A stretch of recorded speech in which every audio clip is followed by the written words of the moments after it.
Hey everyone, welcome to another ice fishing season. It's early ice.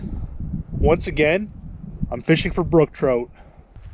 In the past, I've shown you how I make the sight holes, how I set up my shelter, but in this video, I'm going to talk about location, how I find my brook trout spots, where to set up. It's a little windy, so I'm hiding behind a tree. Wind and snow. Yeah. You can kind of see how far out from shore I am. That is the number one thing. Proximity to shoreline. Brook trout, like many trout, spend their days when they're feeding just coasting up and down the shoreline, searching for food. Number two, depth. The sweet spot for me, I find, is 4 to 5 feet below the ice. So that's water between the bottom of the ice and the bottom of the lake. So, 4 or 5 feet plus the thickness of your ice. If you have 3 feet of ice, well, you kind of want 8 feet from the top of the ice. Right now, I'm set up in 5 feet of water. The ice is about 6-7 inches thick. This is a brand new spot to me. I've never fished it before, just to prove a point. So what I did was I started out further out in the lake, drilled a hole, measured the depth. I had 6.5 feet, moved in until I found that 5 foot mark. And I knew I was close to shore. 5 feet of water, good place to set up. The next thing is structure. You can see over my shoulder, the shoreline has a lot of boulders. And for me, one of the magnets for brook trout I find is rock. Bedrock, boulders, cobble, gravel. It's, I don't know, just holding all the bait fish, and they love to hunt in that. If they could squeeze between the ice and the rocks, that's where they'll be feeding. And of course, points are always good structure, because the fish kind of have to swim around the point. It gives them a little bit more time to see your bait. And if you do have fallen trees, a large tree that's in the water, again, will hold bait fish, and the brookies will be there hunting. It's kind of windy and nasty out here right now, so let's take it inside the shelter and see if we can catch a few fish here. Time to drop down. And we're fishing.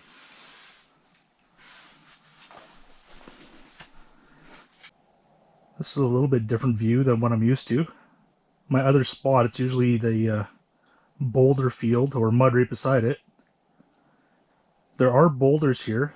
Right behind me, the shoreline is covered in boulders. But I am on a kind of a shallow gravel bottom flat. It's about 5-6 feet all over here. Let's see what cruises through.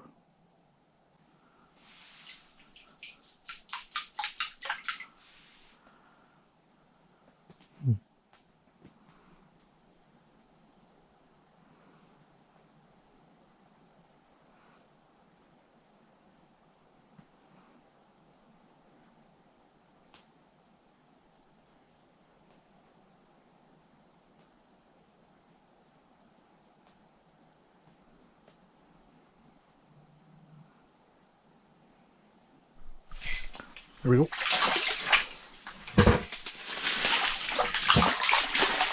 And the new spot pays off. Not sure if you saw what I did there, but about 20 seconds before that fish hit, I slapped the water a bunch of times with my rod.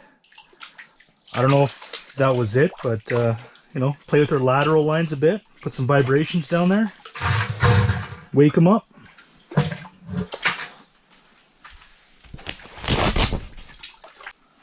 Quick look at it.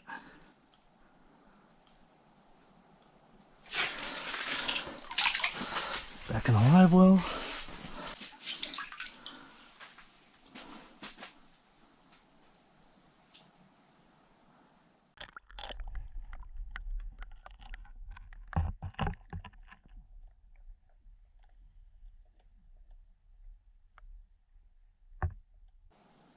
I do like it when they come in like a freight train. Gets the heart racing. But I also like when they come in, you can see them circle a couple times, nip at it, and then commit. That is also cool.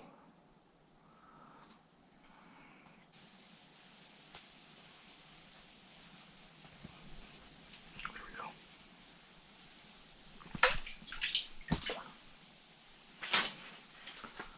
Oh, there's two. Miss me. Got ya. Got ya.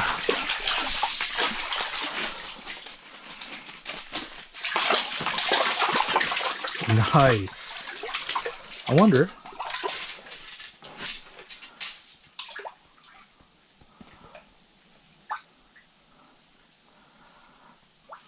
Oh. That other fish is long gone. Like, what just happened? Time to get the hands wet.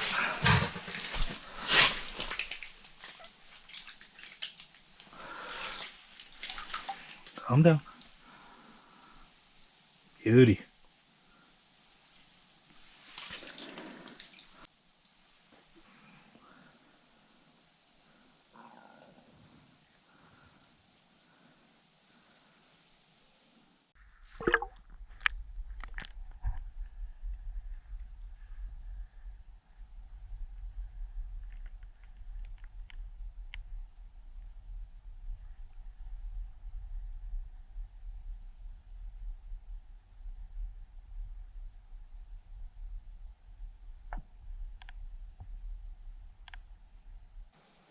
Time to do an underwater 360.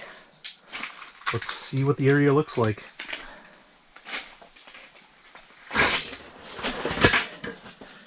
That's shore.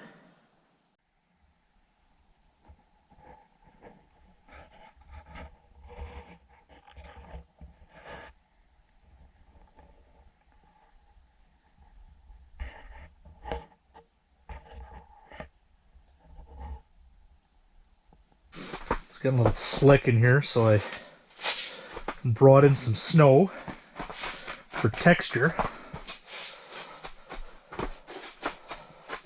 I don't want to fall in there. I haven't yet, and I don't plan on doing that. Because that would ruin your day.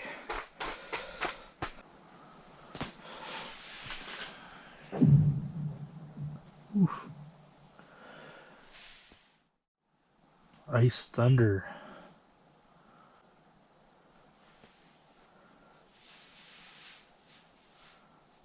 Oh yeah, there it is. Big sucker.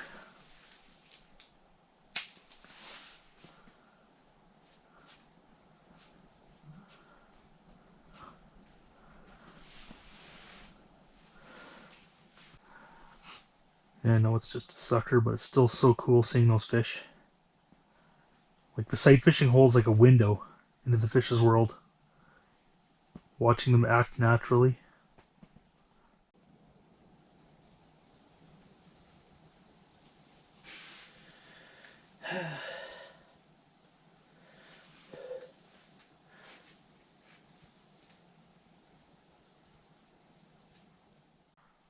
There's the sucker again.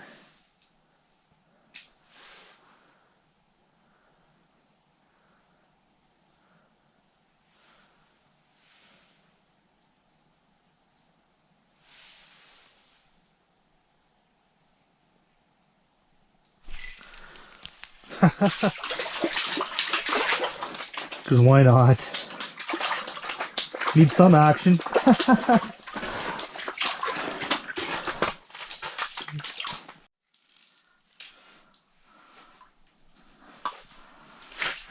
Hello, Mr. Sucker.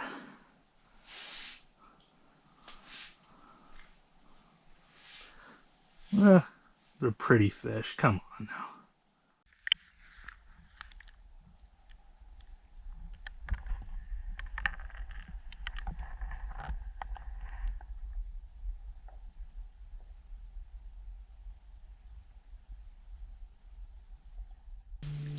I catch suckers fairly regularly when I'm fishing for brook trout.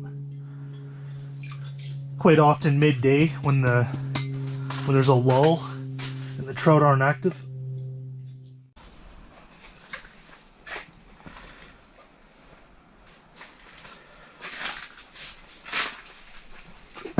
Just like that.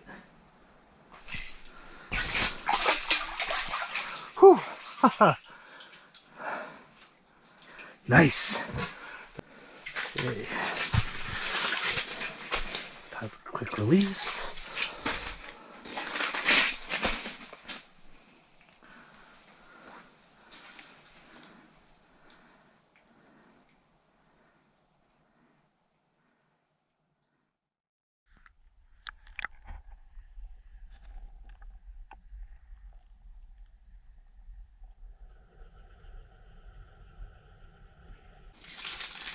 That fish I just released a couple minutes ago, it's still sitting there, just chilling.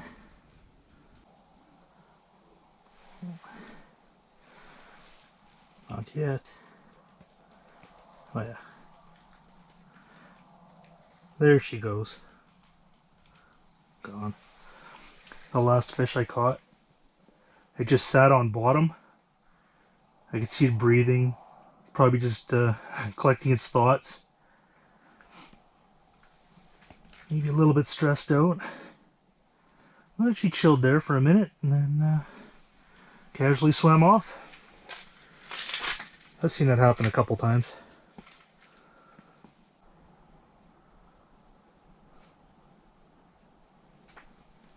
Two suckers.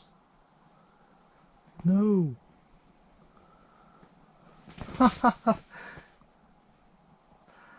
That's cool.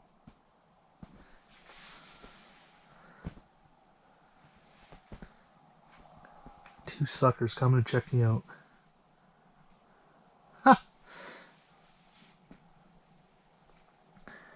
One had a little nibble at the lure too. Well, I've already caught my sucker for the day. I'm good. Well, it was a bit of a slower day today, but that could have been the weather, time of year. The point is, I did find fish.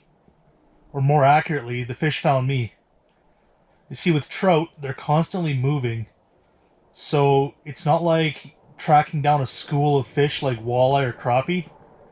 What you're doing is setting up in a place that you think they will be eventually. And yeah, a few of them did swim by. They found me. So there you go. You can give it a try yourself. And of course, you might not hit the jackpot on day one. This is my first time fishing this spot, so you can fine tune it. You know, if I did anything a little differently, I'd probably move in a little bit closer, beard on top of the gravel, because I noticed every single brook trout that came in from the shallow water. So as shallow as I am and as close to shore as I am, they're still further in. Anyway, I'm gonna fish a few more minutes, and if I catch nothing else, well, that'll be it. And if I do catch something, you'll see it right now. Well, no more fish. That's okay, it's a long season and it's just getting started. I'm excited for my next adventure. Peace out, everyone. You're gonna want to mark your holes when you're finished. This is actually my hole from yesterday. That is rock solid now, so don't exactly need it marked. But did the job, nobody fell in.